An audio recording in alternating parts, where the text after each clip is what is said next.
All right, here we go. A little number we call Give Me Some Sugar, Little Honey, Natural Bee. I have a slight confession to make, which is that I have not been marking something on my inventory. Every morning I have my coffee with Bailey's. This is basically because normally if I buy a thing of cream, it goes bad before I can use it all. Bailey's never goes bad, so I just keep it on the shelf. It doesn't even have to be in the fridge. I have a suspicion that I'm about to run out of Bailey's pretty soon here. Sometimes if you lay a bottle on its side like this, you can wring it out. That wasn't very much. It's time for Plan B. Tia Maria. I gathered these mussels last week with my mom. I was eating my way through my limpets and my fish and my barnacles first. These mussels took the longest, but a lot of these I'm noticing are starting to open. You definitely don't want to eat them if they're cracked. Apparently you can get super sick from that. So I'm kind of weeding those ones out. A lot of them, if you give them a little press, they'll close back down. So I think those ones are okay. Oh, so I'm losing a lot of mussels, and I'm afraid I'm terrified of getting sick again. At the moment, for some reason, I have tons of ingredients for foods. So I'm making a quiche, I guess, a quiche or an omelet or something. So let's see what I've got for breakfast today. Here's the last of my mussels from last week. I've got my olives. There's some leeks I just picked from the garden, with also some fresh chili peppers from the garden. Some old windfall avocados. Got some eggs from my neighbor. Swiss chard, and of course chanterelles. This is the last of my bacon grease. Don't say a word about what we're doing. Don't say nothing, little honeybee. Don't tell your mom, don't tell your sister, don't tell your boyfriend, little honeybee. She liked to call me King Bee. She liked to buzz round my tree. I called her honeybee. That might be the best breakfast I've made on Zap. It's kind of funny to me. I'm eating like gourmet quiche with mussels and chanterelles. Something to say.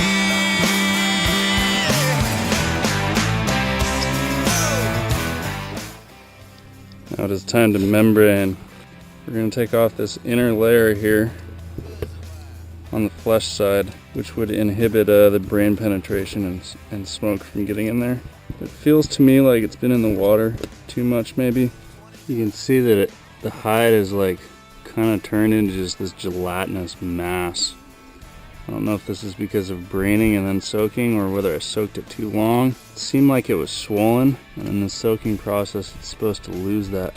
And so I left it in there for 3 or 4 days because I was trying to get the swelling out, and it just seemed like it swelled up more. It seems to me that this is a failure. I can't count the ways I've messed up this fox hide.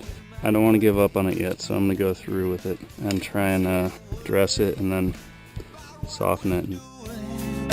Don't say nothing, little honeybee.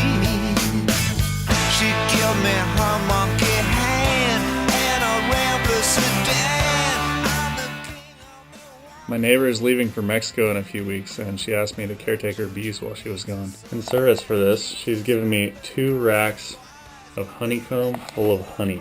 So I'm going to see if I can get some honey out of this, and then I guess use the wax for something. Okay, now I'm just going to wring out this cheesecloth and see if the honey comes out of it.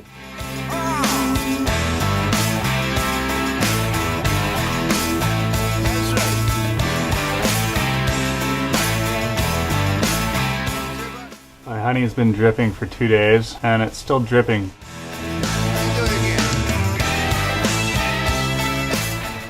There you are, we got more than a quart of honey. Why does it taste so much different than store-bought honey? I have a new favorite snack. Squash dipped in honey. This is the leftover wax from the honeycomb that I strained. I'm putting it on some water on the stove, and we're going to see if maybe the wax will float on the water, and as it heats up it'll solidify. See if I can get some beeswax out of this.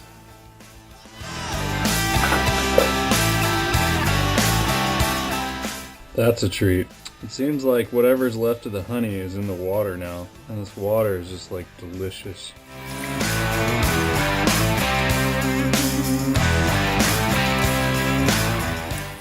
And there you are. There's our disc of beeswax. Isn't it beautiful? Oh man, that smells heavenly. I don't know what I'm gonna do with this, but I'm sure I'll find a use for it.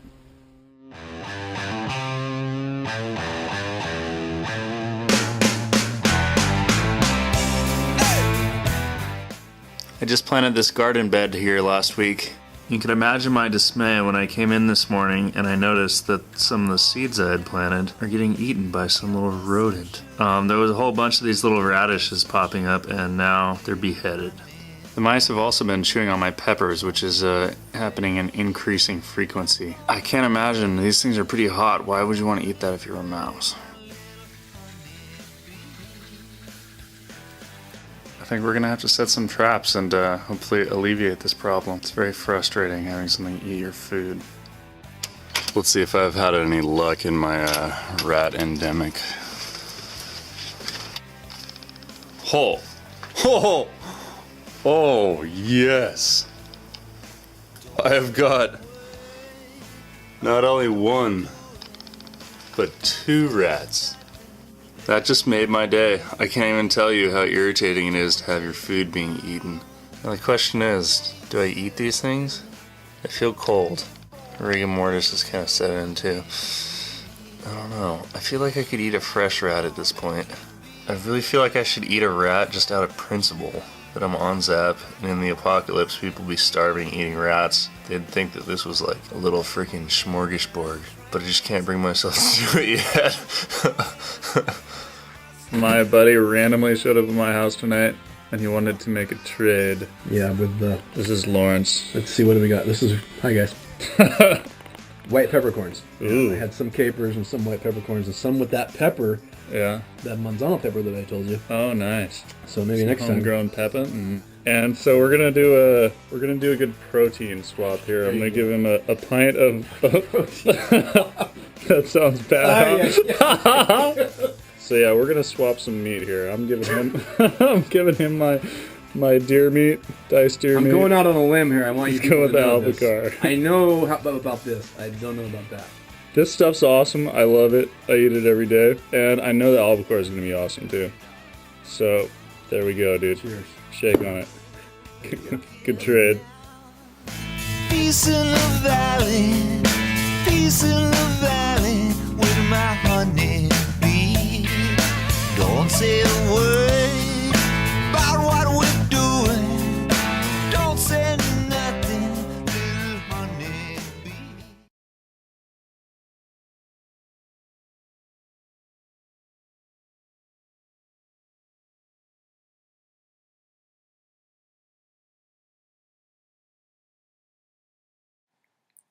Welcome to the restaurant.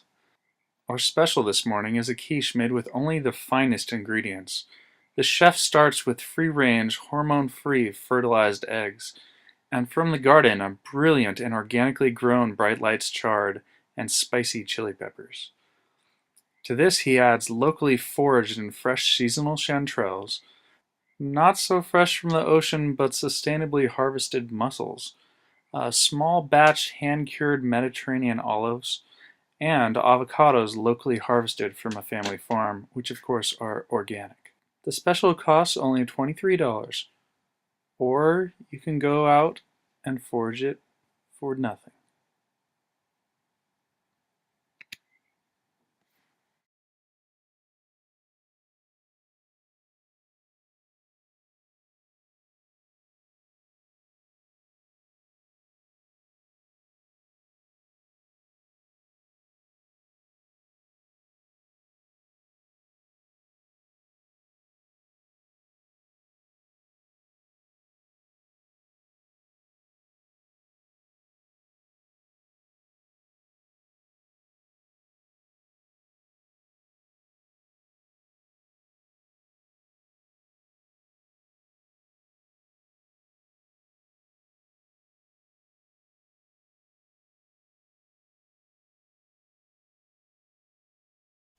Plan B, Tuwaka.